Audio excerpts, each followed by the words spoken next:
Um recado rapidinho aí. Terça-feira, dia 31. Me ajudem a encerrar as datas, Marcão. Terça-feira, dia 31, nós vamos ter uma reunião aqui de celebração, às 19 horas, certo? Então se prepare para a gente estar junto às 19 horas. E nós estamos informando aí nos grupos de comunicação que depois dessa reunião nós teremos uma ceia. Cada um vai trazer alguma coisa para a gente compartilhar. As mulheres estão se organizando, então procure se informar, tá? Todos os grupos a gente está postando as informações, mas se você precisa de mais informações, nos procure sobre esse momento da terça-feira. Todos devem estar presentes, a gente não quer que ninguém fique de fora. Se você tem alguém na tua casa, algum parente, algum familiar, convide para estar conosco, certo? E aí, irmãos, a gente vai fazer um pouquinho diferente esse ano. A gente vai trazer os nossos talheres, vamos trazer os descartáveis de casa para ficar mais prático, tá? Para a gente, no final de tudo, não ter muita louça aí para lavar, né? Então aí você traz a tua louça, você leva, é pouquinho, leva para casa e lava em casa. Então vamos trazer talher, vamos trazer copo descartável, vamos trazer guardanapo, todas essas coisas que a gente precisa aí para o momento do alimento. Certo, gente? Mas o importante não é isso, o importante é a gente estar junto. Então às 19 horas a gente vai iniciar o momento de celebração, de adoração ao Senhor, que é a parte principal. A parte principal não é a comida, não é o alimento, mas é nós celebrarmos ao Senhor pelo ano que estamos encerrando. Amém? Então, nos procure aí, ó, fala comigo, fala com o Marcos, fala com a Alcione, fala com a Delci, com a Alice, com a Tânia. O Elvis não está aqui hoje porque a Elisete machucou a mão, acho que numa porta lá. Então, eles estão em casa, mas estarão com a gente também na terça-feira. Então, é um momento nosso aí de confraternização. Amém? Antes de vocês falarem, vocês ficarem um pouquinho mais nervosos, eu quero chamar a Jacélia aqui. Vem cá, Jacélia. Nós queremos orar por algumas mulheres. A Jacélia vai explicar um pouquinho. Essas irmãs, elas têm encontros periódicos de oração. E elas oraram o ano inteiro por nós, né? Então, hoje a gente quer orar por elas. E para você que talvez não chegou ainda em você essa informação, as mulheres têm um momento de oração semanal, né? Semanal. E os homens também. Então a Jacélia vai falar como que é esse momento delas, e eu vou falar rapidinho aqui sobre o momento dos homens. Todos os sábados, às 7 horas da manhã, os homens têm um encontro de oração aqui na cozinha aqui. Tem sábado que tem 2, tem sábado que tem 15, mas a gente continua orando, não sei nem quanto tempo a gente está, uns 8 anos aí a gente tem orado pela igreja, pelas famílias, pelos filhos, pelos pais, pelos maridos, pelas esposas. A gente tem esse tempo de oração. E você, meu irmão, está convidado no sábado, colocar o seu reloginho lá às 6h30, para estar aqui com a gente. Depois a gente tem um café, um bate-papo e um tempo de comunhão. Amém? Sábado, 7 horas da manhã, para os homens. E agora a Jacélia vai explicar sobre as mulheres. A paz. Bom, o nosso tempo de oração é toda a quarta-feira, às 14h30. Essa nossa oração ela é itinerante. Nós oramos nas casas. Quem tem interesse pode também conversar comigo. E a gente abre as nossas casas, é um tempo de comunhão, é um tempo de oração, é um tempo de intercessão. Inclusive, eu gostaria de aproveitar esse momento e convidar outras mulheres que não têm participado, quem puder, lógico, né, a estar participando com a gente. Esse tempo é um tempo, né, de oração como igreja, como corpo de Cristo. Essa oração tem sido um tempo assim, muito, muito abençoado, tem sido um tempo assim, de grande comunhão entre nós, mulheres que estamos participando. E assim, isso tem assim, ajustado, afinado as nossas relações. Então, assim, eu gostaria assim mesmo de reforçar esse convite para as mulheres. E quem puder, venha estar com a gente. Abra sua casa, se não puder abrir a casa, não tem problema, mas venha participar com a gente. Inclusive, eu quero chamar as mulheres que estão participando para vir aqui na frente, né, representar todas as mulheres da igreja, para os pastores nos abençoar, nos cobrir em oração, para a gente ser fortalecida, né? Então, eu gostaria de chamar as mulheres, Dalva, Beth, a Tânia, a Liz, a Delci, a Cléo também, que tem participado com a gente, a Rita, enfim, eu não quero esquecer ninguém, mas venham mulheres aqui para a gente estar representando, né? A Denise, quem mais?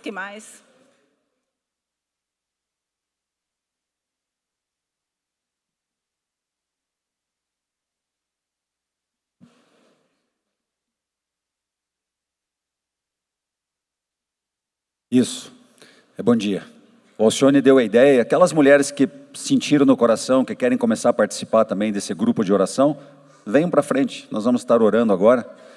Queria dizer para vocês que o ministério de intercessão e oração é o que sustenta, o que nos sustenta, né, na caminhada. Porque eu estava falando para a irmã Dalva ali antes, na porta, nós como presbitério, a gente recebe muitos ataques, né? A gente sabe que tem um inimigo que não é visível, ele está nos ares, está no mundo invisível, mas a Bíblia diz que o mundo invisível, ele é real. Então, essas valentes aqui, elas combatem durante a semana, intercedendo por nós, assim como nós, homens, no sábado também intercedemos pela vida da igreja, mas eu queria encorajar, né? Se você está sentindo esse desejo, que você se una a elas. Com certeza, você vai abençoar e vai ser abençoado também. Pedir para você se colocar de pé, estender tuas mãos aqui para nós estarmos orando.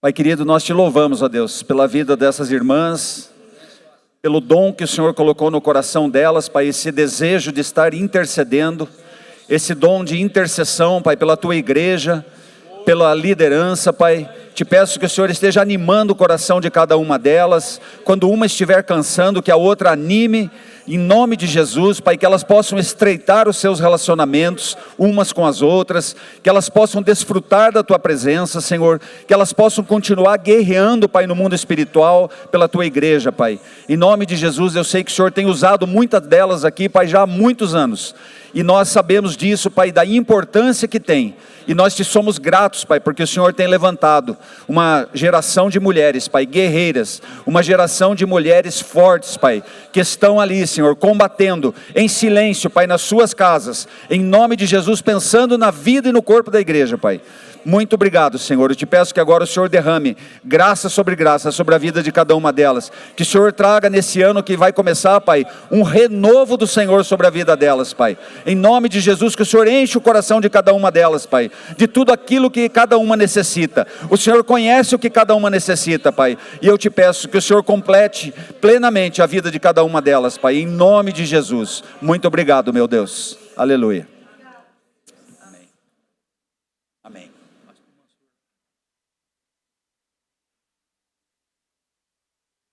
Passar para o pastor Mansur. Profecia, né, Mansur? Bom dia, bom dia. O Jefferson estava certo, essa demora me deixou mais nervoso. Eu nem estava tanto, mas esperar tudo isso aí gerou um nervosismo. Para quem não me conhece, eu acho que tem bastante gente que não me conhece aqui, desses 5 meses. Meu nome é Mansur, aquela ali é a Cristina.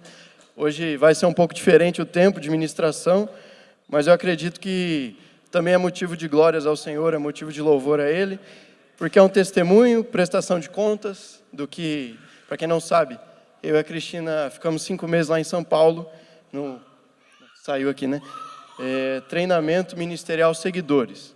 um tempo de aprofundamento bíblico, aprofundamento de algumas questões, algumas demandas que nós levamos para diante do Senhor nesse tempo de exclusividade. E hoje a gente veio prestar contas de como foi esse tempo, prestar contas para a congregação, porque a gente entende que a gente não simplesmente foi para lá, mas a gente foi enviado pelos irmãos, enviado pelos pastores, enviado pela igreja local, e aqui hoje nós retornamos para continuar juntamente o trabalho com a igreja local. Então, isso tem embasamento bíblico em João 17, quando Jesus ora pelos discípulos e presta contas diante do Pai. E outra coisa, a gente trouxe um vídeo aqui e uns slides, eu vou explicar isso, mas é um pouco difícil explicar 5 meses em 30 minutos. Então, por favor, tenham paciência, ainda mais para mim que, não sei para a Cristina, mas para mim que, né, eu sou homem, as pessoas perguntam, eu falo que foi bom. E eu acho que isso já resume 5 meses, falar que foi bom. E quando eu falo que foi muito bom, a pessoa ainda quer que eu fale mais coisas, e às vezes é um pouco difícil. Então, por favor, tenham paciência. Vamos passar um vídeo aqui ilustrativo, depois eu passo os slides, e a gente compartilha um pouco, alguns pontos mais específicos do que nos chamou a atenção nesse tempo. Então, pode colocar aí, DJ.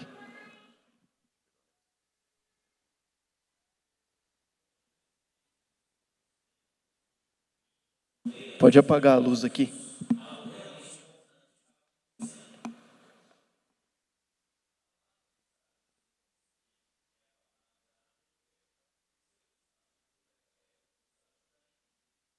Eu acho que está sem o vídeo. Não, está com o vídeo sim.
Seguir Jesus implica em ser seus pés para ir aonde ninguém mais quer ir, mas tem pessoas para serem encontradas. Ser seus olhos para enxergar os aflitos com quem não é confortável conversar. Ser suas mãos para tocar os enfermos de corpo e alma e vê-los acolhidos e curados. Ser sua boca para dizer que existe esperança. Ela é uma pessoa e está viva, para que eles possam viver sem prisões, sem condenação e sem culpa. Jesus que ressuscitou para tornar tudo isso possível. Há muitas maneiras criativas de fazer isso, mas uma só é a mensagem, o Evangelho do Reino de Deus, que apresenta Jesus como Rei dos Reis. Que venham os atores para mostrarem a realidade com a arte, que se apresentem os professores para ensinarem com a vida as palavras eternas. Que venham os desportistas para mostrarem que a vitória é possível e certa para quem corre até Cristo. Proclamem os pregadores a verdade que liberta e liberta eternamente. Que dancem os adoradores para mostrarem a alegria de viver no reino de Deus. Que os talentos dos cozinheiros sirvam mesas de comunhão que abraçam os aflitos e lhes alimentam do pão vivo que desceu do céu. Somos chamados a seguir Jesus em qualquer lugar onde Ele vai, em qualquer tempo que Ele mandar, sem ter medo das ameaças que encontramos no caminho. Aquele para quem olhamos é quem determina a segurança da jornada. Nós fomos, nós vimos, nós ouvimos, nós tocamos, nós amamos.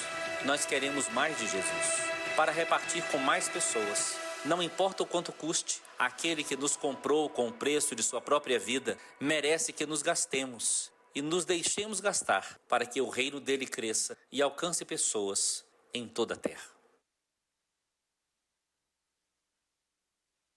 Pode ligar a luz aqui e colocar os slides. Esse foi o vídeo ilustrativo, o vídeo que resume um pouco os 5 meses vivendo lá em São Paulo, algumas viagens missionárias também.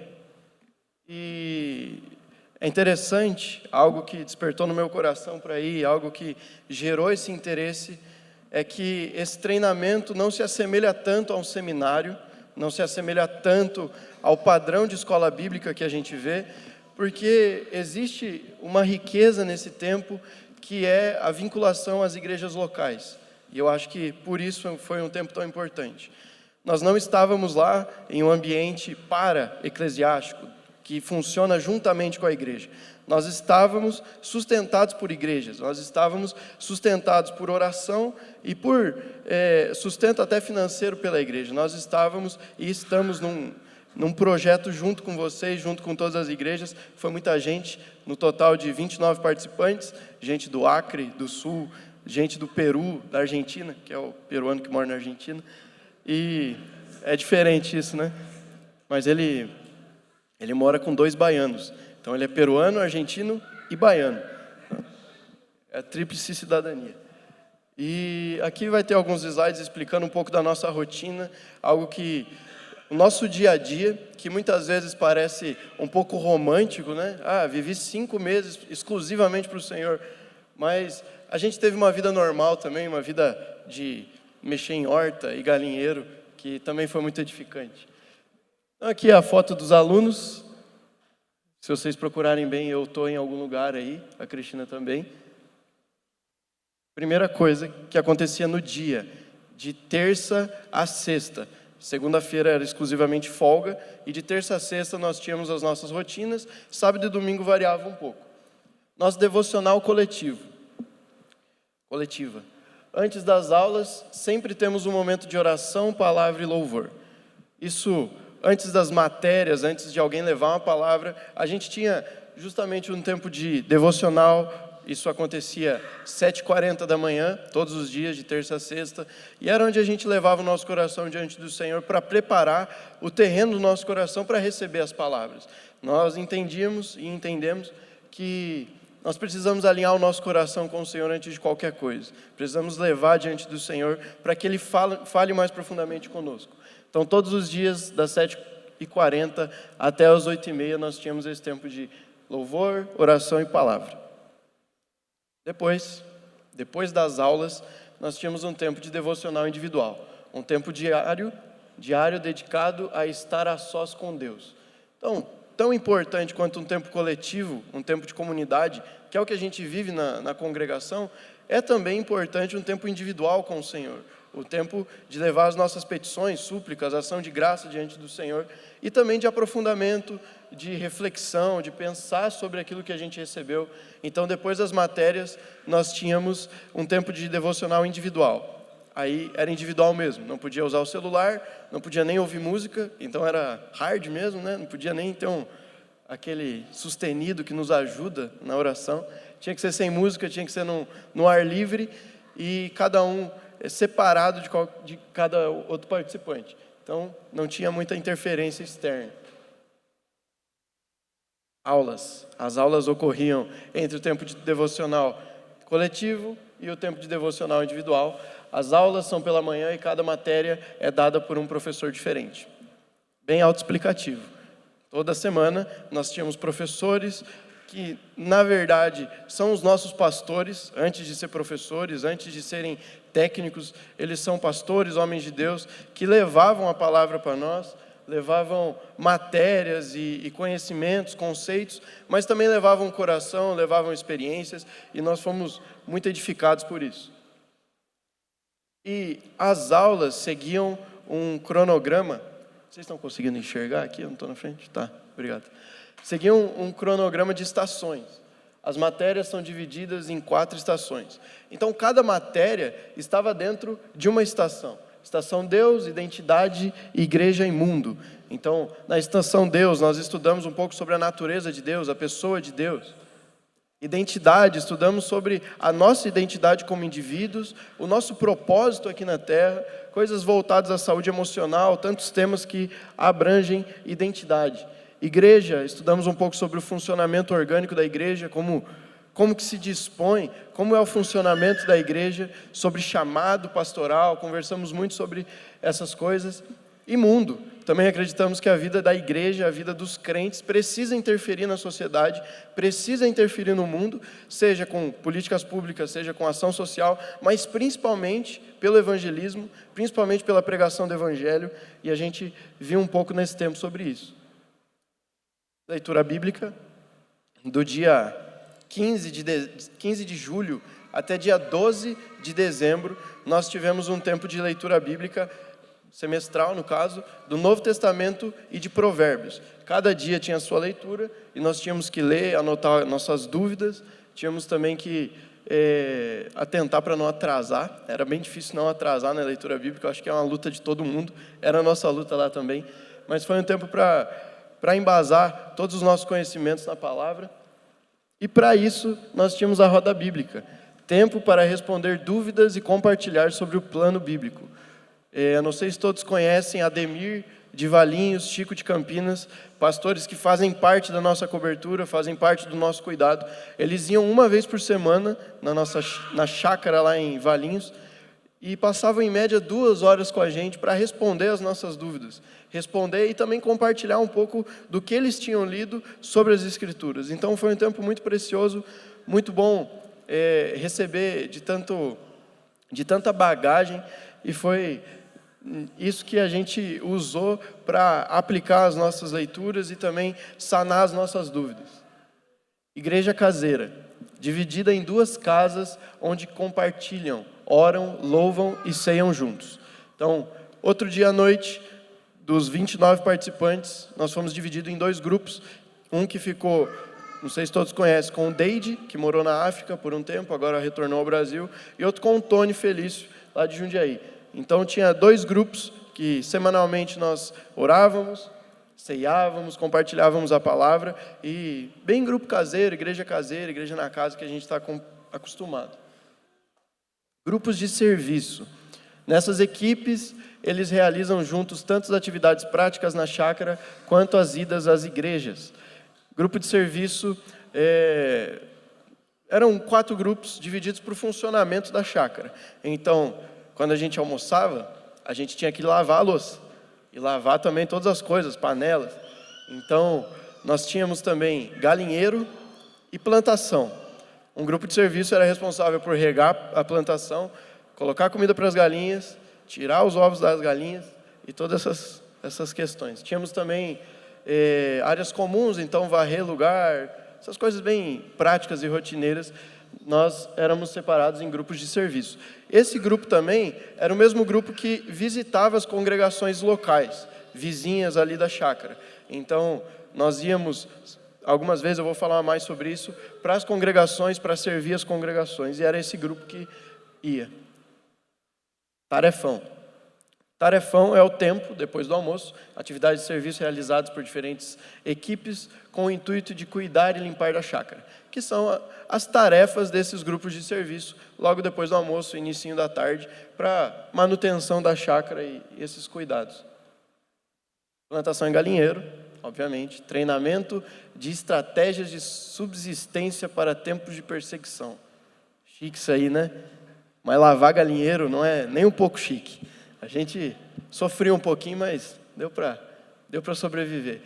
A gente, um ponto que foi levado nesse período de treinamento foi essa questão sobre a perseguição. A maioria de nós, acredita que a igreja vai passar por tempos de perseguição, por tempos de angústia, e nada mais válido do que treinar para esses tempos, nada mais válido do que treinar coisas da agricultura, do cuidado com animais para subsistência. Então foi uma oficina nossa para esse cuidado pouco, com galinha, com plantação, a alface que a gente comia era da nossa plantação, a salsinha, o manjericão, teve muita coisa que morreu, na rúcula e as outras coisas morreram também, a gente não sabe muito, mas deu para ter uma ideia. Se vocês quiserem uma horta em casa, é só telefonar para a gente que a gente dá um jeito. Oficinas. Os meninos e as meninas aprendem diferentes práticas para a vida diária. Isso foi muito legal. Foi um tempo da gente aprender coisas práticas, sabe? Uma vida cristã não é só a vida de escritório, é uma vida prática também. Então, aprendemos a fazer pão, e o meu pão está no top 5, top 3 de todos os pães que foram feitos. Meu pão, muito bom. As meninas aprenderam coisas de meninas, costura, confecção, arte. Os meninos fizeram a parte mais masculina da coisa, então aprendemos a colocar chuveiro, trocar resistência de chuveiro, marcenaria, aprendi a fazer interruptor paralelo, que você liga aqui e desliga em outra parede. O negócio foi chique. Não, muitos aprendizados. Eu acho que esse foi eu não devo saber fazer agora, mas eu tenho o conhecimento. Se eu me aprofundar, eu consigo fazer. Marcenaria, aprendemos. A gente teve que roçar a horta para fazer, né? Então tivemos que carpir. Teve oficina de galinheiro e outras oficinas que eu não devo estar lembrando agora. Eletivas, aulas que envolvem áreas de serviço úteis na vida da igreja local. Uma oficina que se aprofunda em temas específicos da palavra. Nós tivemos essa eletiva sobre sexualidade e temas que abrangem essa área, tanto da masculinidade como da feminilidade. Dividíamos os grupos e conversávamos à luz da Bíblia, o que a Bíblia fala sobre isso.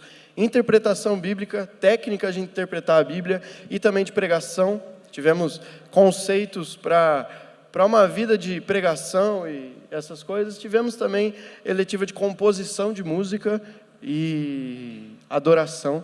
Foi um tempo muito legal que vinha gente da área, específica da área, gente que tem música autoral lançada, que a gente até conhece, chegou lá.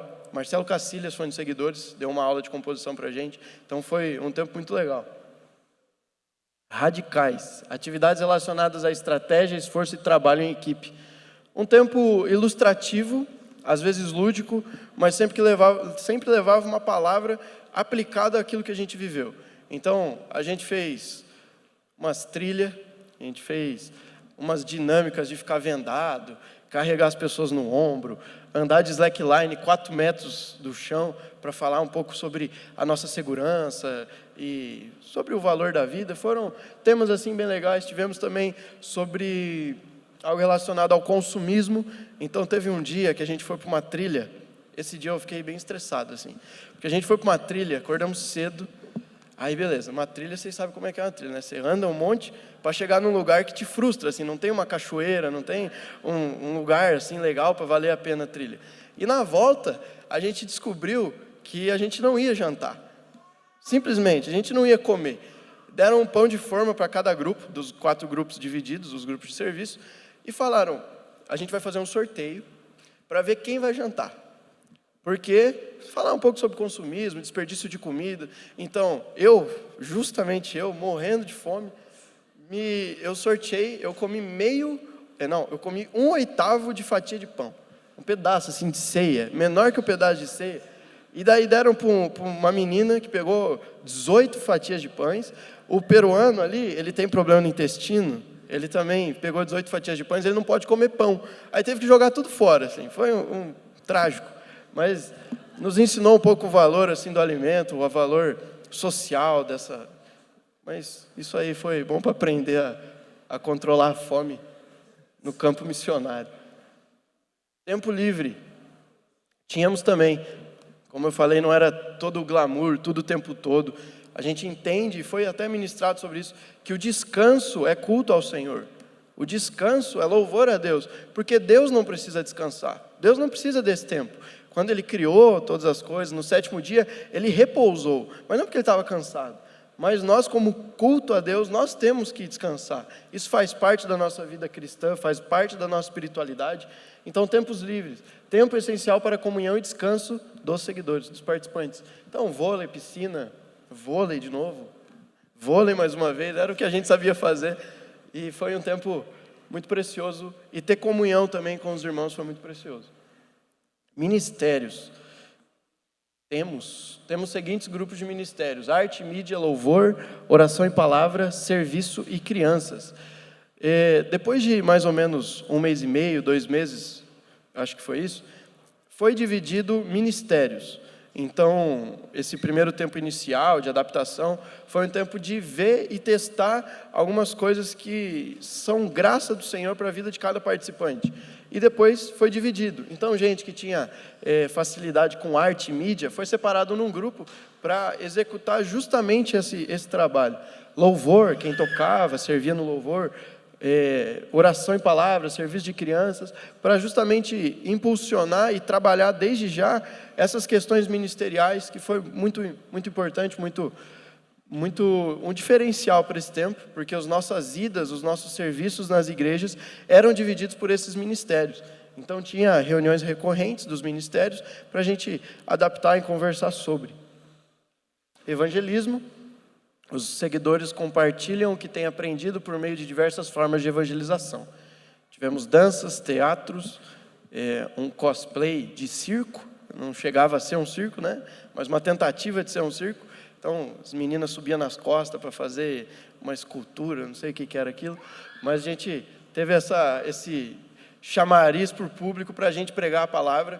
Então, o circo era mais algo lúdico assim, mas tinha teatros e danças que falavam sobre o Senhor e tempos de palavra que falavam explicitamente sobre a Bíblia, a vida de Jesus, o sacrifício dele. Igrejar. Finais de semana dedicados em servir as localidades da região. Para mim, o tempo mais proveitoso. Para mim, das rotinas, dos afazeres, foi o tempo de mais profundidade. Só que é engraçado porque é algo que deve ser vivido em qualquer lugar, em qualquer circunstância de igreja local. Uma vida de interferência nos irmãos, porque a gente entende que existe certo grau de interferência na vida dos irmãos, então ir na casa, conversar, falar como está, são coisas simples, práticas, mas que perde o valor por ser tão simples. Então esse tempo de simplicidade, de ir às igrejas, servir no louvor, levar a palavra, ir na casa de irmãos doentes, ir na casa de irmãos que estão em dificuldade na fé, com algumas questões, foi um tempo muito edificante, foi um dos tempos que mais me marcaram, pessoalmente falando agora, um tempo de conhecer mais essa graça que se chama a igreja local e todas as riquezas que tem nisso. E esses são os seguidores. Então, para você que tem interesse, eu acho que tem alguns candidatos para a próxima turma. Existe todas essas questões. Claro que foi a primeira turma. Posso ter falado não ter falado coisas que ainda tem ou que ainda terão. Mas foi um tempo de muita profundidade, um tempo que requereu um coração íntegro, porque quando a gente está em muita rotina, muita coisa, a gente pode entrar no automático muitas vezes, e isso é uma cilada até lá em 5 meses, exclusivo, quase um monastério. Se a gente não cuida do nosso coração, a gente não percebe o Senhor. Então esse foi o nosso tempo, e a Cristina vai testemunhar um pouco de como foi para ela, e depois eu testemunho também. Essa é a parte mais explicativa da coisa.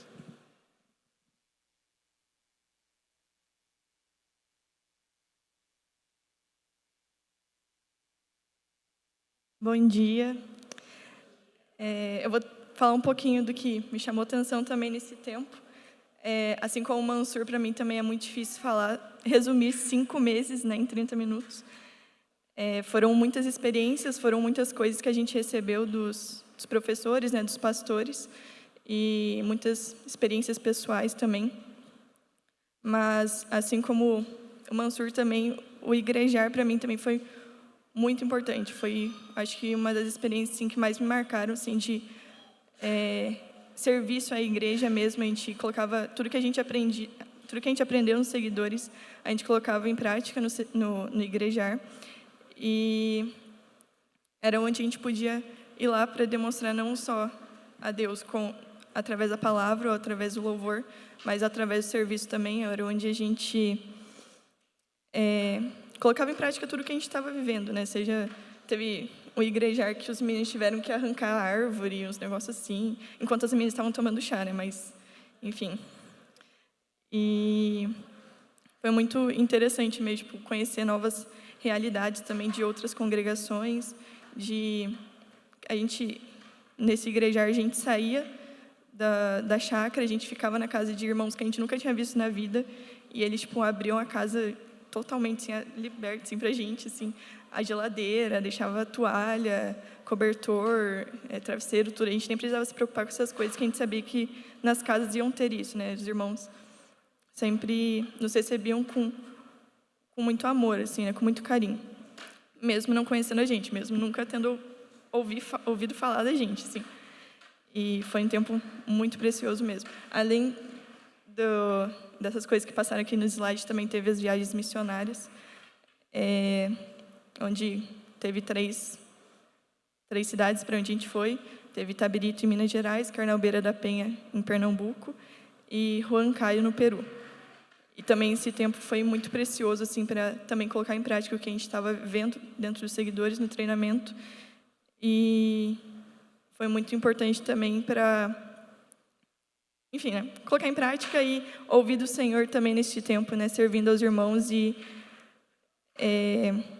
vivendo na prática mesmo que o Senhor estava falando com a gente naquele tempo. Eu preparei meu testemunho, isso aqui talvez fique um pouco bagunçado, mas é porque era muita coisa mesmo. Mas nesse tempo a gente, né, como era um treinamento ministerial, a gente aprendeu muito sobre serviço à igreja, nessas oficinas a gente visava só, tipo, o serviço à igreja, né, tanto dentro da perseguição quanto fora da perseguição. E dentro dos seguidores foi, tipo, um local onde a gente só via a igreja, tipo, pessoas que a gente nunca tinha visto na vida também. A gente começou a ver eles como nossa família mesmo, né? Foi um local onde a gente conseguiu colocar em prática isso também, de viver a igreja, viver a noiva de Cristo como uma família, e sempre colocando em prática a unidade de Jesus, né? A unidade da igreja. Dentro desses 5 meses também a gente viu muito sobre essa questão de unidade, de viver como um corpo, onde Jesus é a cabeça, e onde nos nossos relacionamentos nós não podemos buscar um prazer nosso, não devemos buscar uma satisfação própria, mas devemos buscar o propósito de Deus, né? Uma sujeição à vontade de Deus, onde os nossos relacionamentos não são apenas por risadas, não são apenas porque nós achamos aquela pessoa legal, mas um relacionamento buscando uma morte diária também, né? Renúncias que a gente tem que fazer, às vezes, pelo nosso irmão que está do nosso lado. Isso nos ajuda muito a viver em família. E como um corpo realmente, né? Onde todas as juntas funcionam direito. E nesse tempo também, né? Foi, tipo, puro isso. Tipo, a gente estava lá com pessoas muito diferentes da gente. A gente convivia 24 horas com algumas pessoas que, tipo, às vezes não batia o nosso temperamento, às vezes nos incomodavam, mas nesse tempo a gente teve essa graça do Senhor também, né, de experimentar, viver com pessoas diferentes e aprender a lidar com elas com amor e com carinho, e de, às vezes, renunciar a algumas coisas também, né, renunciar ao nosso prazer para que a vontade de Deus fosse feita na nossa vida. A gente aprendeu também que na unidade é um momento onde a gente vai, às vezes, com os nossos corações endurecidos, a gente vai, às vezes, a gente se apresenta como nós estamos, né? Mas, assim como ferro afia o ferro, a gente aprendeu isso, né? A estar edificando, ajudando a edificar uns aos outros, ajudando a sempre glorificar a Deus, né? Que é o mais importante, mas de sempre deixar que o outro viva e eu morra, né? De tratar o outro como alguém acima de mim mesmo, né? E foi por isso que Jesus morreu também, né? Por isso que Jesus se esvaziou e morreu na cruz, para que houvesse a possibilidade de haver uma unidade, né? Para que houvesse a possibilidade de a gente ser unido como um corpo e ser unido a Ele também, né? Por isso que o véu foi rasgado. E como Jesus se esvaziou, nós também devemos nos esvaziar. Nós precisamos de relacionamentos que nos esvaziem, que às vezes seja um pouco difícil, para que isso forje um caráter dentro de nós, né? O atrito, às vezes não, sempre, forja o caráter de Cristo em nós, né? Um caráter de mansidão, de humildade, onde o outro é mais importante que eu, a vontade do outro é mais importante que a minha, onde a sujeição não é um castigo, mas é uma felicidade de sujeitar ao outro, né? Não por ser alguém que eu goste, mas por sempre visar também a sujeição como se a gente estivesse sujeitando a Cristo, né? Toda a sujeição, a gente não está se sujeitando apenas a um homem, mas a gente está se sujeitando a Jesus também. Durante esse tempo a gente viu muito também sobre a contemplação. A gente teve um sábado que a gente fez um Shabat, foi a manhã inteira assim, só de contemplação, que a gente não podia falar nada, a gente não podia só ficar com Deus. Foi um tempo muito precioso assim, de contemplar realmente o Senhor, não apenas na natureza, né, mas na Bíblia também, né, na palavra e com as coisas que a gente estava aprendendo naquele tempo. Através da contemplação também, né, a gente aprendeu um pouco mais sobre a adoração, uma adoração verdadeira em espírito e em verdade, uma adoração onde nós nos entregamos completamente a Cristo, onde nós nos sujeitamos completamente a Ele com uma sujeição voluntária e onde nós buscamos a vontade de Deus acima de todas as coisas, né? Que é o que mais importa para a gente, sempre estar buscando o propósito do Senhor em nossas vidas, buscando o cumprimento do nosso chamado, né? Todas as pessoas, acho que não tinha...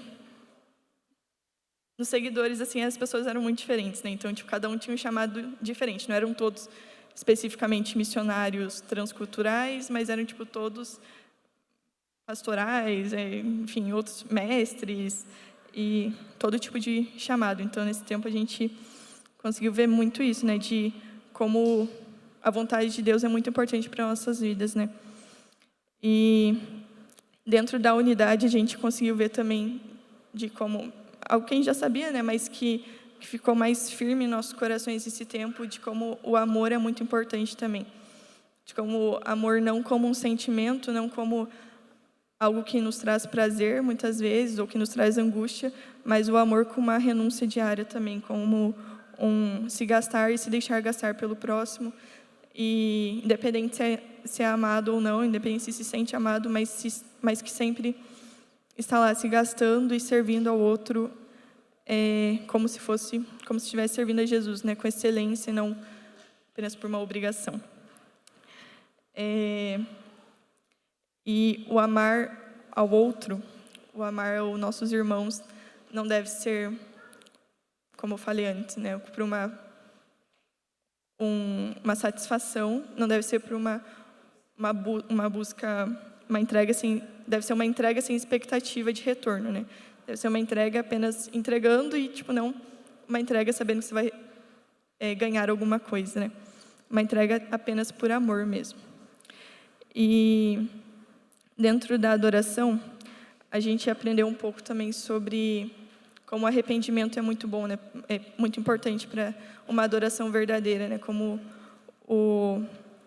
Jesus pede para que a gente se arrependa e se achegue diante dele, não apenas diante dele, não apenas confesse a ele, mas confesse aos irmãos também.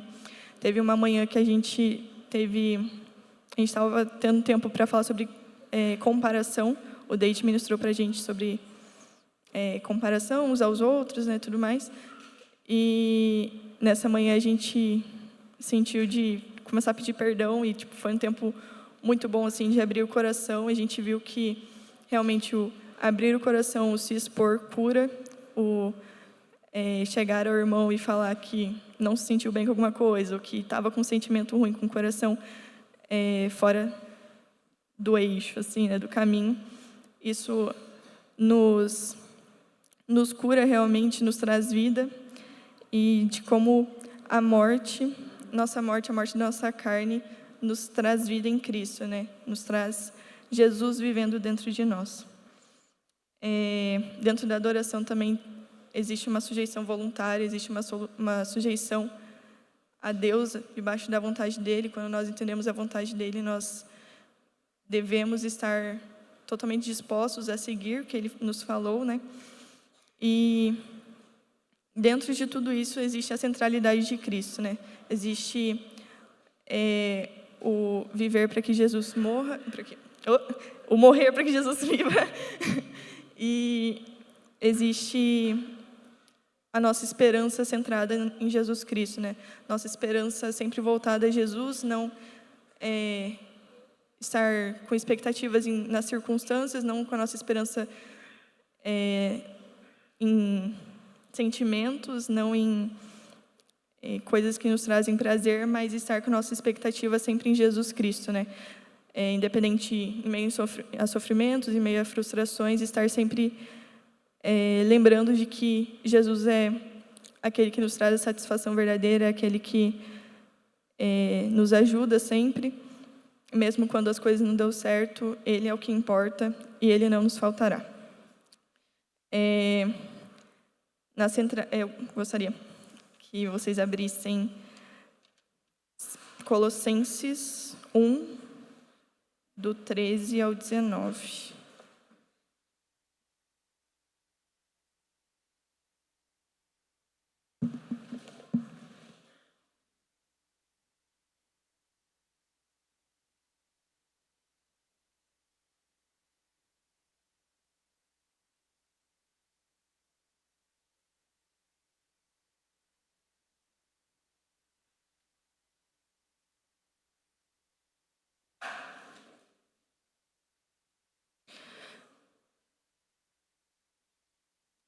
Vai falar assim: Ele nos libertou do império das trevas e nos transportou para o reino do Filho do seu amor, no qual temos a redenção, a remissão dos pecados. Este é a imagem do Deus invisível, o primogênito de toda a criação.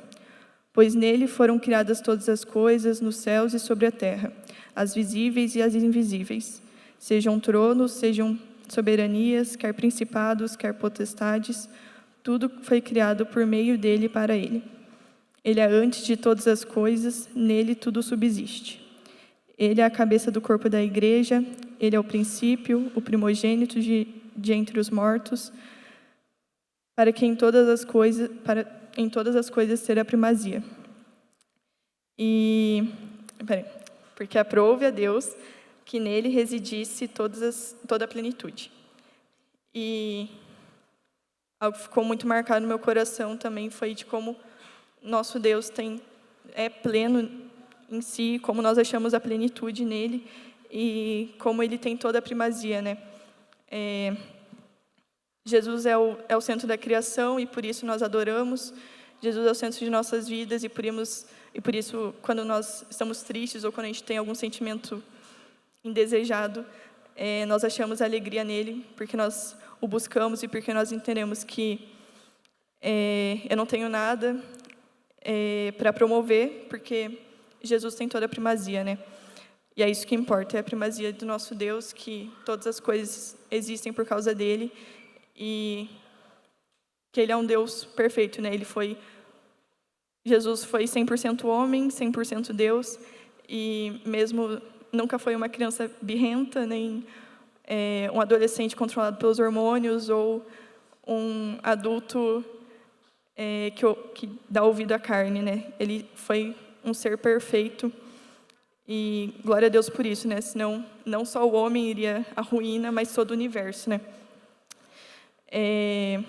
Dentro da centralidade de Cristo também nós vimos de como ele é a pedra angular no edifício, de como na família ele é o primogênito de muitos irmãos e de como no corpo Jesus é a cabeça, né? E de como nós devemos entender também a nossa função dentro do corpo de Cristo. Como nós devemos buscar entender isso para poder funcionar direito, né? Para ajudar o outro a crescer também, né? Porque todo o corpo está ligado, né? Quem estuda anatomia vê que tudo está muito ligado e todas as coisas são muito importantes, não tem nada que seja menos importante. E como esse entender do nosso papel é muito importante para o funcionamento do corpo e para tornar também a noiva imaculada, né? Para ajudar a noiva a ficar sem manchas, né? Durante esse tempo a gente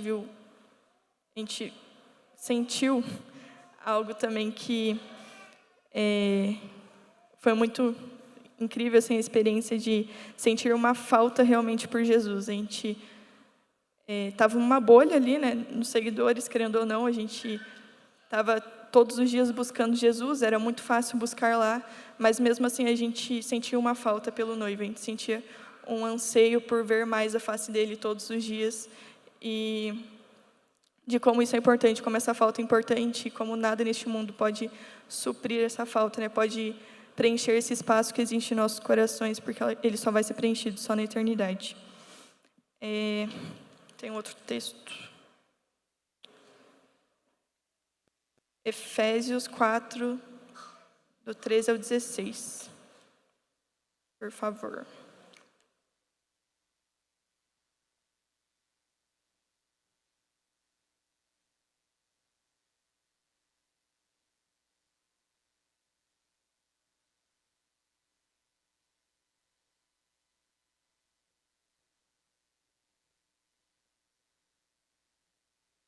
Vai falar assim: até que todos cheguemos à unidade da fé e do pleno conhecimento do Filho de Deus, à perfeita varonilidade, à medida da estatura da plenitude de Cristo, para que não mais sejamos como meninos, agitados de um lado para o outro e levados ao redor por todo o vento de doutrina, pela artimanha dos homens e pela astúcia com que induzem ao erro. Mas, seguindo a verdade em amor, cresçamos em tudo naquele que é a cabeça, Cristo, de quem todo o corpo, bem ajustado e consolidado pelo auxílio de toda a junta, segundo a justa cooperação de cada parte, efetua o seu próprio aumento para a edificação de si mesmo em amor. Então, dentro desse texto aqui, nós podemos ver, né, de como o funcionamento, o auxílio de toda a junta ajuda para a edificação do corpo, né? Ajuda para uma edificação em amor, uma edificação de uma morte diária, realmente uma morte não só pelos outros, mas para Cristo também, de, às vezes, deixar de fazer a nossa vontade para que Cristo seja glorificado através das nossas atitudes, através do nosso falar, do nosso agir. E também tem 2 Coríntios 12.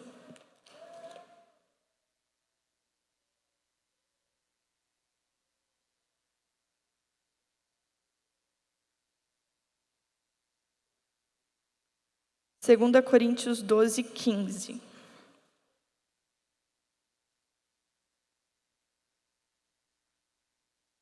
Que vai falar: eu de boa vontade me gastarei e ainda me deixarei gastar em prol da vossa alma. Então aqui Paulo está falando, né, de como é importante a gente se gastar e se deixar gastar pelo próximo, como é importante a gente ter esse ato, né, de morrer para que, às vezes, a vontade do outro seja mais importante que a sua, às vezes o lavar do prato também seja uma expressão do amor de Deus sobre nossas vidas. Gostaria que vocês abrissem também 1 Coríntios 13, que vai falar um pouco sobre o amor.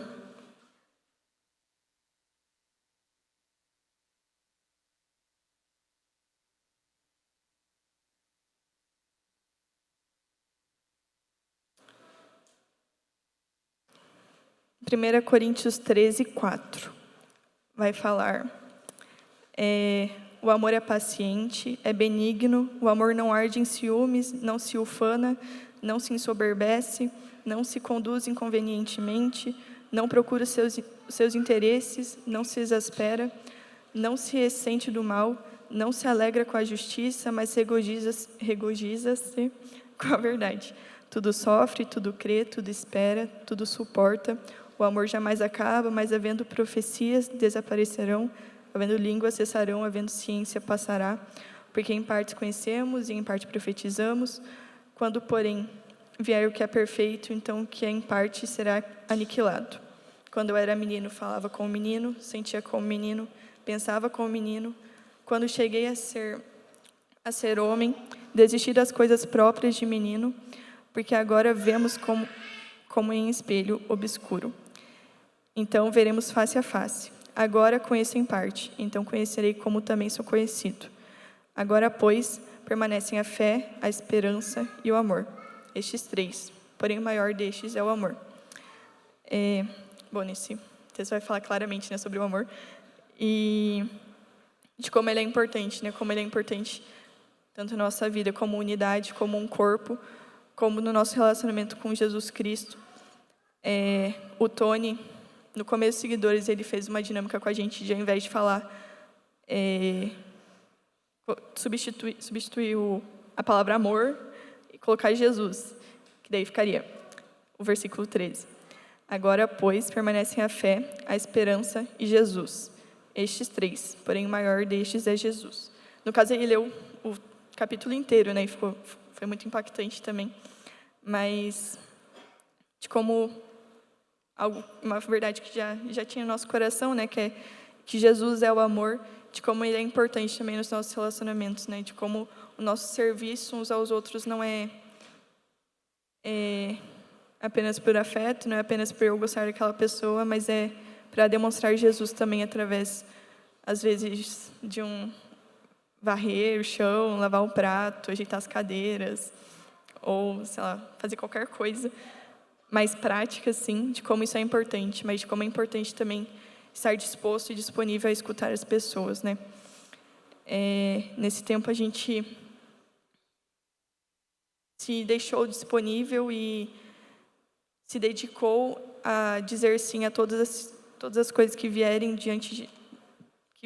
de Deus para a gente, onde a gente viu como é importante a gente dizer sim para lugares onde ninguém vai, dizer sim a pessoas que não são ouvidas, dizer sim a seguir a vontade de Cristo acima de todas as coisas, e de como nossa esperança deve estar centrada nele, né? De como nossa esperança deve estar totalmente voltada para Cristo, não em circunstâncias, mas em Jesus, que é o cabeça, é a pedra angular e é o primogênito, né? Aquele que abandonou a unigenitura para que se tornasse primogênito entre muitos irmãos. E, além disso, né, seguir Jesus em qualquer tempo, em qualquer lugar, sob qualquer ameaça. Era isso que eu gostaria de dividir com vocês. Amém. Agora é minha vez. Eu separei em alguns pontos, para ficar um pouco mais claro para mim e para vocês, 5 pontos que me marcaram nesse tempo. Me marcaram profundamente e eu peço que vocês prestem atenção nisso porque são verdades e também pode falar o coração de vocês. O primeiro ponto eu chamei de referência. O modo de vida mundano não tem mais sentido. Há um padrão rico e verdadeiro para ser vivido. Teve uma frase que acompanhou a gente nesses 5 meses de uma música do Deide, o cara da África que agora está no Brasil, que diz assim: hoje eu percebi que estou estragado para o mundo. Foi uma frase que me marcou. E sempre quando eu penso nela, ela continua falando comigo. Hoje eu percebi que o mundo não faz mais sentido para mim. Eu estou estragado para ele. Eu não me encaixo nos padrões dele. E isso me marcou porque muitas vezes o padrão mundano tomou conta do meu pensamento, tomou conta do nosso pensamento, talvez. Não o padrão mundano, eu falo de paganismo, essas coisas, mas a forma de ver o mundo, a forma de ver as coisas, uma referência em relação ao sucesso. Eu lembro muito de João Batista nesse ponto, e eu pensei muito nele nesses tempos. João Batista, para o mundo um maluco, para a religiosidade um frustrado, porque não seguiu a linhagem sacerdotal, mas para o Senhor não nasceu um homem, não existe alguém maior nascido de mulher. O padrão de sucesso de Deus, o padrão de sucesso das Escrituras não é o mesmo padrão de sucesso do mundo. O Uma vida próspera para o mundo não é a mesma coisa que uma vida próspera para o Senhor. E existe uma referência, existe um modo de viver que não se encaixa com os padrões do mundo. Existe uma referência rica e verdadeira para ser vivida, porque eu descobri, e que vocês descubram isso, que nós estamos estragados para o mundo. Nós não nos encaixamos com os padrões do mundo. Nós não fazemos parte desse sistema mundano. A nossa forma de pensar é diferente, a nossa forma de falar é diferente, as nossas finanças, o jeito que a gente lida com o sucesso é diferente. Isso não minimiza algumas ambições, isso não minimiza segurança, trabalho, isso não minimiza nada disso, mas a nossa forma de viver, a nossa forma de montar a nossa planilha é diferente do mundo. E isso me marcou muito. E eu quero testemunhar isso. Existe uma referência verdadeira. Existe um padrão verdadeiro. Existe um modo de vida que é loucura para o mundo. É totalmente diferente do que o habitual seria. É totalmente contraintuitivo a mensagem da cruz. Sabe? Jesus nos chama para morrer. Sabe? Isso não é normal. Isso não é comum. A cruz não é o final da nossa vida com Jesus. A cruz é logo no começo. Ele nos chama para morrer logo no começo, sabe? Que mensagem é essa? Viu? Venha após mim, mas você precisa morrer primeiro, você precisa sofrer porque você precisa carregar a sua cruz, sabe as suas vontades? Então, essas mesmas, você não vai fazer elas, você não vai viver de acordo com as suas vontades, e a mensagem do Evangelho é totalmente contra-intuitiva, é totalmente contra o sistema mundano, mas é uma referência verdadeira.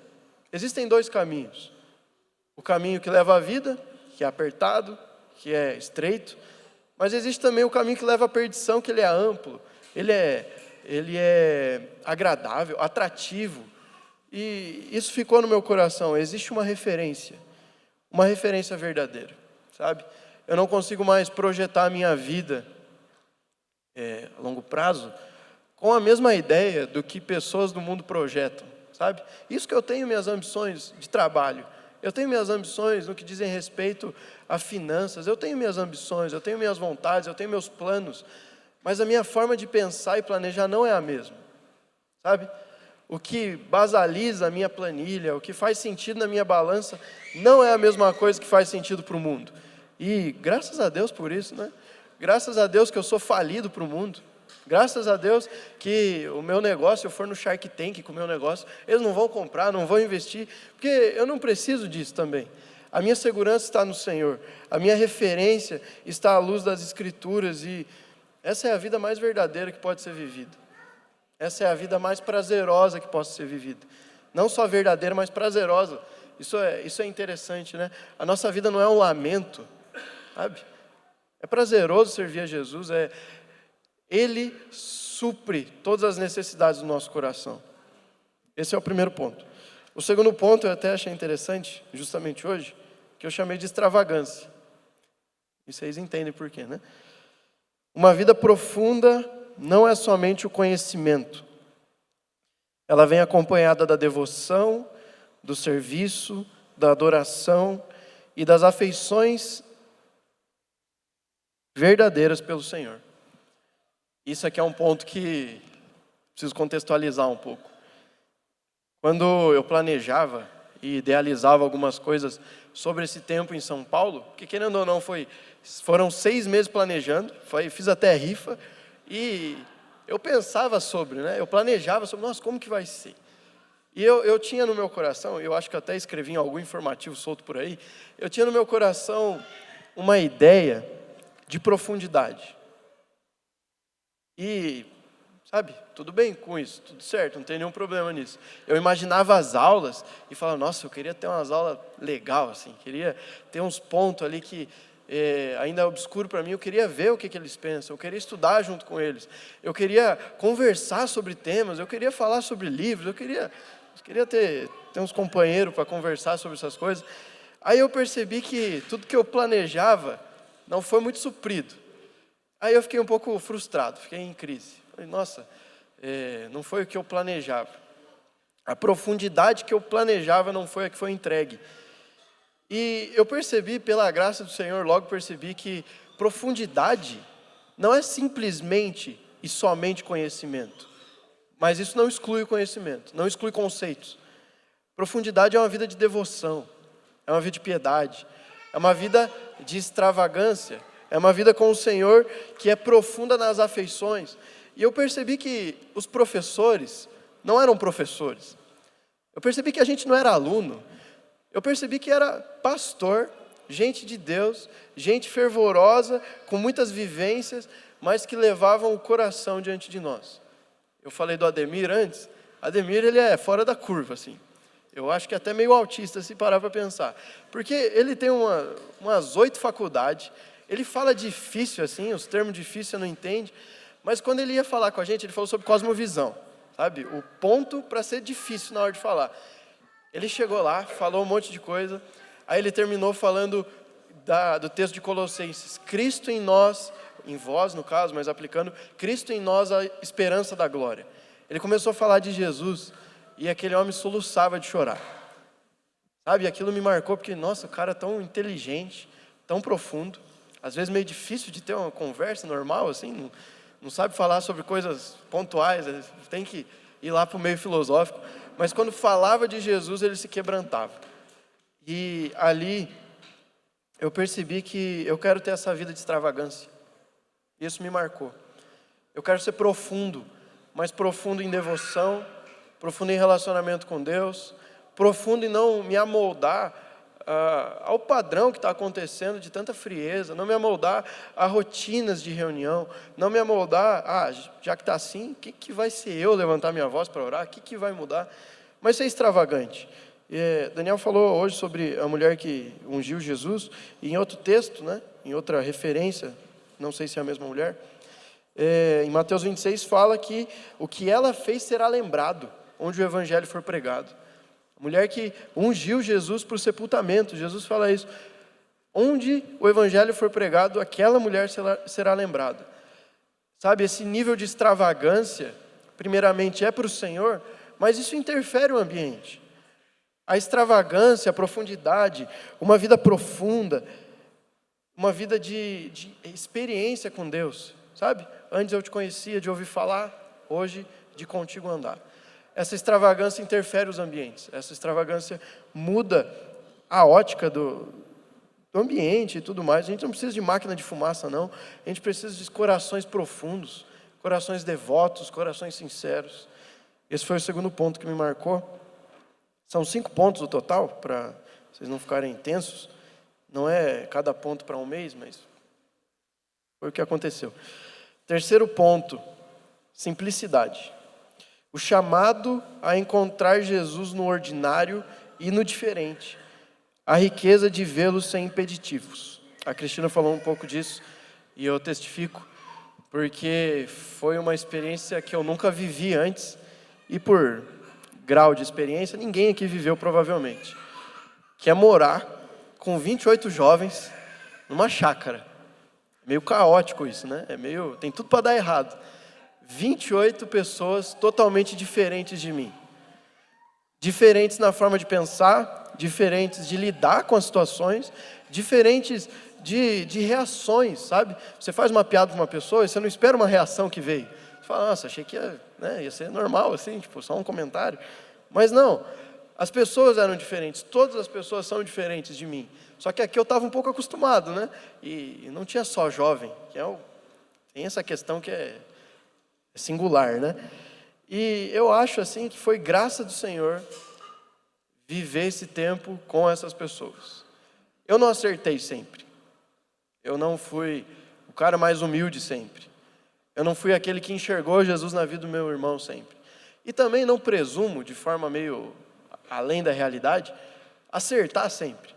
Sabe, de agora em diante eu não presumo ser o cara, nota 10, que sabe o ponto certo, a entonação certa do comentário, para a pessoa certa. Eu vou errar muito, tudo bem com isso, eu estou ciente dessas coisas.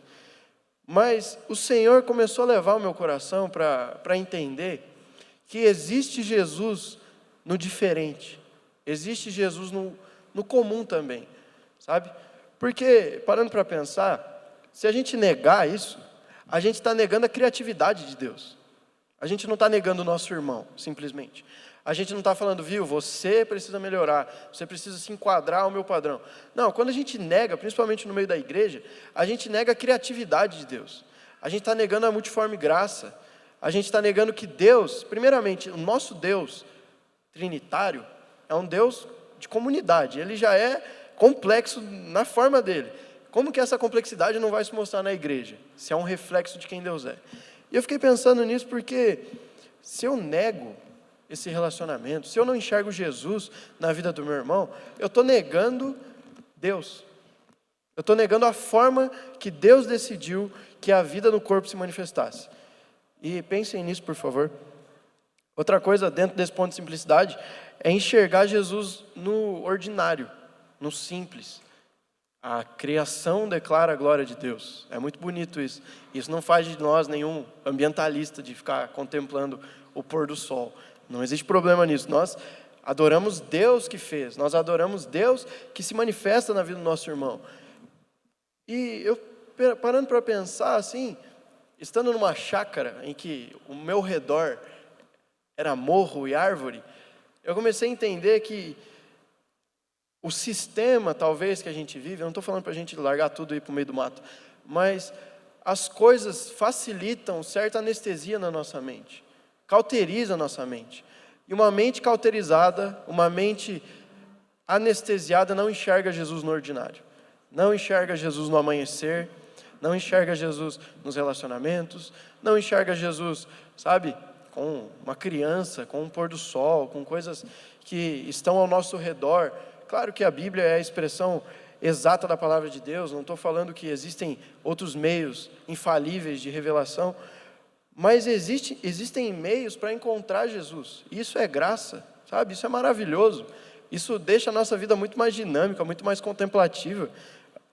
E o próprio texto da palavra fala, em 2 Coríntios 3:18, e todos nós, com o rosto descoberto, contemplando a glória do Senhor, somos transformados de glória em glória na sua própria imagem, como pelo Senhor, que é o Espírito. A gente contempla e a gente é transformado quando a gente contempla. E a gente contempla o Senhor, a gente contempla o Senhor no ordinário, no diferente, no objetivo, que é a palavra de Deus, mas a gente precisa contemplar. Nós já contemplamos, sendo um pouco realista, nós já contemplamos, só que nem sempre a gente contempla o Senhor, mas a gente sempre contempla alguma coisa. Sempre que a gente contempla, a gente se torna mais parecido com essa coisa e somos transformados à medida que contemplamos. Então, esse terceiro ponto sobre encontrar Jesus no ordinário e no diferente. Outro ponto, calma aí que travou aqui. Ministério. A certeza pelo que fui chamado e a direção a ser seguida. Esse assunto é um assunto muito importante para mim, muito caro, que, sabe, é muito especial para mim. Porque o principal motivo de eu estar lá foi o que tocou nesse ponto. Ministério, serviço.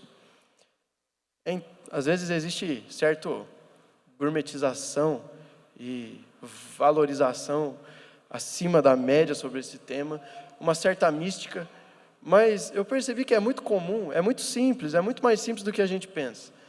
Se a gente ser um pouco, sabe, sincero conosco mesmo, a gente vai perceber que a gente nasceu num período que o Senhor determinou que a gente nascesse. Eu acredito nisso. Eu acredito que Deus é soberano. E eu não nasci nas eras do cristianismo primitivo. Eu queria ter nascido. Queria ter visto Jesus. Queria ter visto o Paulo nas excursões. Sabe? Queria até pedir para o Senhor, você colocou Demas, que abandonou depois, me colocasse lá que eu ia ficar, eu queria ver as coisas. Eu fiquei meio indignado, mas o Senhor me colocou nesse tempo. 19/11/2004, o dia que uma estrela nasceu. Foi meio herege isso, né? Perdão. Mas o Senhor não me colocou nos tempos áureos. O Senhor me colocou nesse tempo. E existe um chamado para esse tempo. Existe um serviço para esse tempo. Eu preciso ser fiel com aquilo que o Senhor colocou. E ministério, também existem a mística, mas também existem os mitos do ministério, mentiras, sofismas que estão no nosso coração, mais para atrasar a gente do que para a gente ser sincero, sabe? Ministério não se limita à geografia. Isso eu ficava um pouco pensativo, né? Não, eu tenho tal visão, mas eu vou ter que trocar de cidade. Mas daí eu acho que lá naquela cidade não dá, sabe? Ministério não se limita a isso. Ministério é muito mais essencial porque vai direcionar para essas coisas. E indiferente do lugar, seja no sertão nordestino, que onde eu fui, eu vi que o ministério se encaixa. Aqui em Cascavel o ministério se encaixa. Qualquer lugar que for, desde que eu fale a língua do lugar, se encaixa no lugar. Ministério não se limita à geografia. Outra coisa, outra mentira que eu vou falar para todos nós, para os jovens e para os pais desses jovens, ministério não se limita à idade. Porque ministério não é cargo. Ministério não necessariamente é cargo de governo da igreja. Ministério é serviço. Ministério é funcionamento no corpo. Ministério é atuar com graça aquilo que o Senhor colocou em nós. Ministério não se limita à idade. Chamado não se limita à idade. Outra coisa, chamado não se limita a casais. Simplesmente a casais. Ah, casei. Não, agora vai dar para exercer. Sabe? Como se o casamento fosse o auge assim da vida com Deus, sabe? Porque se a gente for com o coração errado para o casamento, eu falo isso sem experiência, né? Não sou casado, mas vocês que são casados, vocês julguem se faz sentido isso na minha cabeça. Se a gente for com o coração omisso na solteirice para o casamento, o que se espera é mais omissão. É lógico isso, né? Então essas coisas foram ficando no meu coração a respeito de chamado. Eu fui para os seguidores para ter certeza do meu chamado. Sendo bem franco com todos vocês, eu fui para lá porque eu queria, Senhor, tá, eu tenho tal ideia, mas às vezes eu penso que não é. E aí? Sabe? Porque existe muita comparação nesse meio, eu acho que esse é o problema. Quando eu me converti verdadeiramente, eu não sei o ponto, eu não sei a data, nem sei se foi no batismo, mas eu sei que em 2021 a minha vida com Deus foi diferente. Eu sei que ali aconteceu alguma coisa, eu chamo de conversão, não sei se é, talvez é um processo um pouco mais prolongado, para aquele que nasceu no âmbito da igreja, 2021 foi meio tarde, mas acontece, né? Quando eu me converti, eu percebi que o Senhor tomou meu coração para a palavra dEle. Percebi que as minhas afeições estavam voltadas nas Escrituras, e eu não conseguia me imaginar servindo a igreja, servindo de forma eficaz, longe das Escrituras, longe da palavra de Deus. E daí eu pensava, tá, lá no discurso de Pedro com Jesus em João 21. Se você me amas, pastoreie. Se você me amas, apacente. Apacentar no sentido de dar alimento, de dar a palavra. Pastorear no sentido de pôr a mão, de ter relacionamento. Aí eu ficava pensando, tá, então o que se encaixa, o que eu entendo do Senhor é um serviço pastoral, de ter relacionamento, mas de alimentar. Aí eu ficava pensando, tá, mas minhas referências de pastores, eu não sou muito parecido, sabe? Aqueles beijos molhados que as pessoas dão, sabe? Estereótipo de pastor. Vai cumprimentar, você fala uma coisinha assim, meu cachorro vomitou essa semana, o pastor chora. Sabe, tipo, eu não me encaixava muito, não que vocês sejam assim, mas é o estereótipo. E vocês não são parecidos também, né? Então não precisa dessa sistematização de, eu preciso ser que nem tal pessoa para exercer o meu ministério. Isso é uma mentira. Isso é uma mentira que está retardando muitas vezes a nossa forma de servir. Então, não existe mais dúvida no meu coração a respeito do meu chamado. E eu falo isso com muita alegria, sabe? Eu falo isso com muita alegria, muito satisfeito, porque, tirando agora mais uma capa de mística, eu não sei necessariamente o ponto prático disso. Eu não sei o lugar, eu não sei a forma exata, mas eu sei a direção, sabe? Isso já está mais que suficiente para hoje. Eu sei para onde eu devo caminhar hoje. E eu acho que chamado tem que ser isso. Chamado é diariamente. Chamado não é cargo. Chamado não necessariamente é governo. Chamado não depende de geografia, não depende de idade, não se limita a casais. E glória a Deus por isso. Esse ponto de chamado. Pensem nisso. Não negligenciem essa verdade e não tratem como desculpa para a insegurança. Eu não tenho tanta certeza. Faz do mesmo jeito, um dia você vai ter certeza e seja intencional nisso. Eu acho que esse tempo de seguidores, para mim, minha experiência, foi uma intencionalidade para isso. Eu fui com essa expectativa e volto muito feliz de ter sido respondido de forma muito simples, de forma muito guiada pelo Senhor. Um tempo de exclusividade, tirou alguns tampões dos meus ouvidos para ouvir o Senhor, no que diz respeito a esse assunto.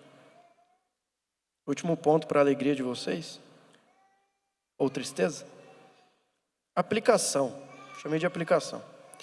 A igreja local se tornou o foco dos meus olhos e das minhas orações.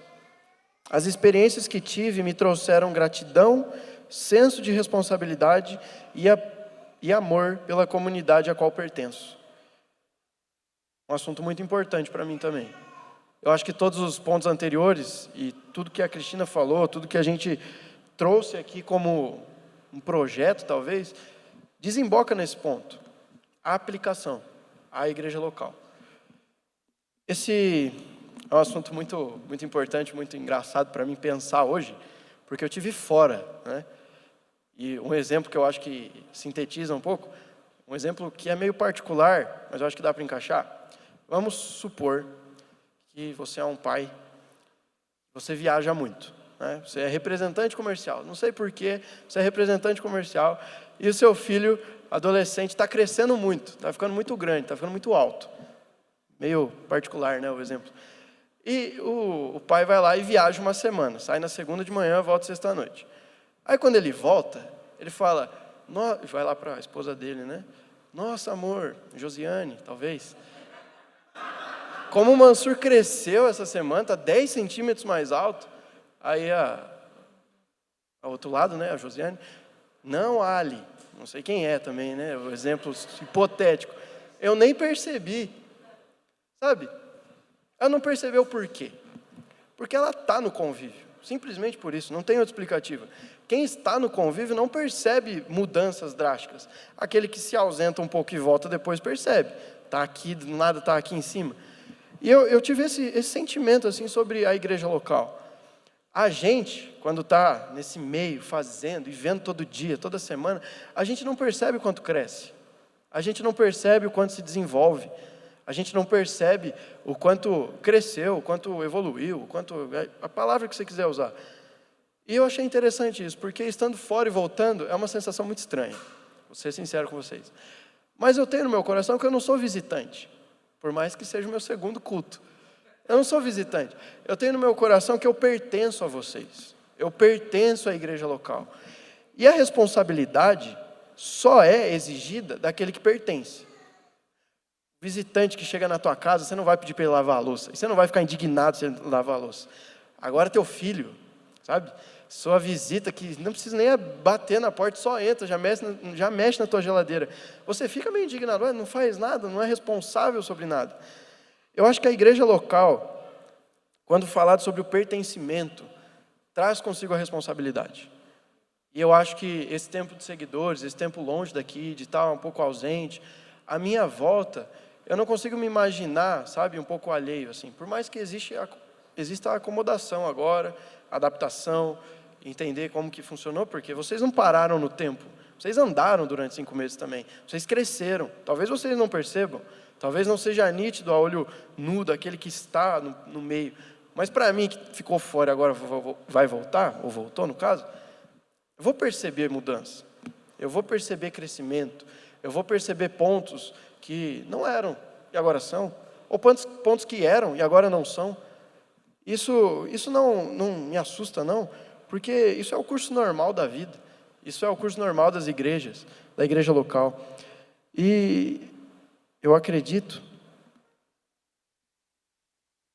que o Senhor é muito fiel ao depósito que Ele colocou no meu coração, colocou no coração da Cristina e colocou no coração de vocês nesse tempo. Existe um depósito, existe algo que o Senhor colocou. E às vezes é um pouco difícil forçar isso, né? Ah, Senhor, não me deixa esquecer aquilo que o Jamê falou para mim naquela aula. Sabe, aquele esforço de querer ser melhor, ser excelente, ser alguém que fala as verdades com ímpeto.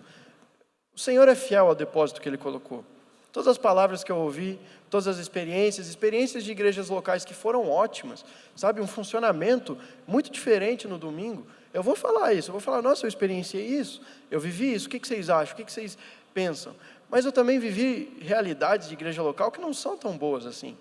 E eu vi coisas. E isso gerou no meu coração uma gratidão muito grande. por vocês. Olha que fofinho. Por vocês, pela igreja a qual eu pertenço. Uma gratidão porque existe o nosso tombo. Existe o nosso tombo. Muito tombo, né? Às vezes cansa de dar tombo. Existem as nossas dificuldades. Mas existe uma realidade aqui que para mim é sobrenatural, eu vou dizer assim, pelo que eu andei vivendo nesses últimos meses. Aqui a Bíblia é pregada. Começa por aí. Aqui Jesus é pregado. E em muitos meios, passam-se anos, e não existe uma pregação, não existe uma pregação que falou sobre Jesus. Não existe uma pregação que abriu a Bíblia e falou no contexto da Bíblia. E não, sabe, fez um malabarismo com a palavra. Existem lugares que a gente desconhece, muitas vezes faz descaso, como se aqui fosse a realidade mais comum do mundo. Como se Jesus fosse sendo pregado todo domingo, fosse algo, sabe, normal. Mas não é normal, infelizmente não é normal. Isso gerou no meu coração muita gratidão pelo serviço que tem sido prestado a nós, através da vida dos pastores, dos líderes, daqueles que servem, mas essa responsabilidade é para todos nós. Quem pertence a essa congregação não são os presbíteros e diáconos. Quem pertence são presbíteros, diáconos, membros, sabe? Pertencimento fala sobre responsabilidade. Então, se você pertence, eu quero que você pense nisso, como encorajamento, claro, como um testemunho / encorajamento. Se você pertence, você é responsável. Se você pertence, você tem parte, você tem serviço, você tem graça para isso. Porque o Senhor colocou graça, existe alguma graça de Deus na sua vida. Não seja pessimista achar que não tem, existe. Às vezes precisa ser mais trabalhada, mas existe graça do Senhor na vida de cada um. Então eu termino, glória a Deus, com esse sentimento. Gratidão, bem final de ano, né? Bem rememorar aquilo que foi, aquilo que vai acontecer. Gratidão por esse tempo, gratidão pela vida de vocês, gratidão porque vocês não abraçaram um projeto, vocês abraçaram uma realidade para ser vivida aqui em Cascavel. Sabe? Não foi algo que terminou em si mesmo, foi uma bolha. A gente não estava lá com um mecanismo que começa e termina lá. Deu um start no nosso coração para coisas que não estavam startadas, deu algumas coisas que a gente não pensava tanto, agora a gente pensa, mas para cair, desembocar aqui nessa comunidade, aqui nessa igreja local. Então, eu presto contas para vocês sobre isso, mas muito grato porque vocês participaram disso, vocês foram fiéis a isso. Aqui foi falado sobre as orações, é a oração que sustenta, sabe? É a oração que sustenta. As orações de vocês me sustentaram nesse tempo, a compra da rifa de vocês me sustentaram nesse tempo.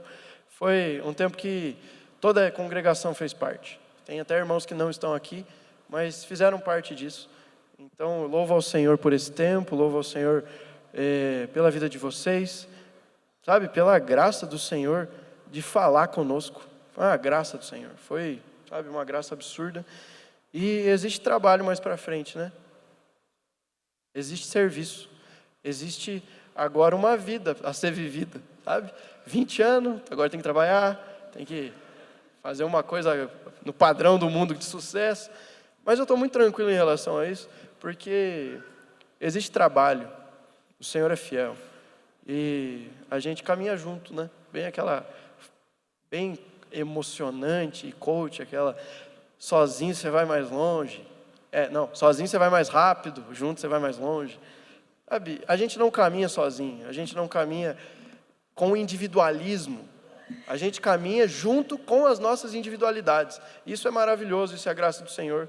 E eu louvo ao Senhor por esse tempo, louvo ao Senhor pela vida de vocês. E é isso. Vou orar agradecendo, né? Jesus, muito obrigado por tudo isso. Muito obrigado, Jesus, porque o Senhor é fiel e o Senhor é o dono da seara. Nós falamos que a seara é grande, com um certo medo e que precisa de trabalhadores, mas nós não queremos nos esquecer que a seara tem dono. E o Senhor é o Senhor sobre a seara. O Senhor é dono da seara. Nós somos os seus trabalhadores e nós queremos ser a resposta da nossa oração. Quando nós pedimos trabalhadores, nós clamamos, eis-nos aqui, envia-nos, Jesus. E nós queremos trabalhar nessa obra, nós queremos servir o Senhor, nós queremos ouvir o Senhor, ser aprovado pelo Senhor. E que o Senhor faça grandes coisas aqui em Cascavel. Que o Senhor haja tremendamente por meio dessa comunidade, que o Senhor haja com criatividade na sua multiforme graça, que o Senhor nos ensine a sermos simples, Jesus, simples de encontrar Jesus nas Escrituras, de encontrar Jesus na vida dos nossos irmãos, nos diferentes, nos iguais, e que o Senhor seja glorificado em tudo que a gente faça. Em nome de Jesus. Amém.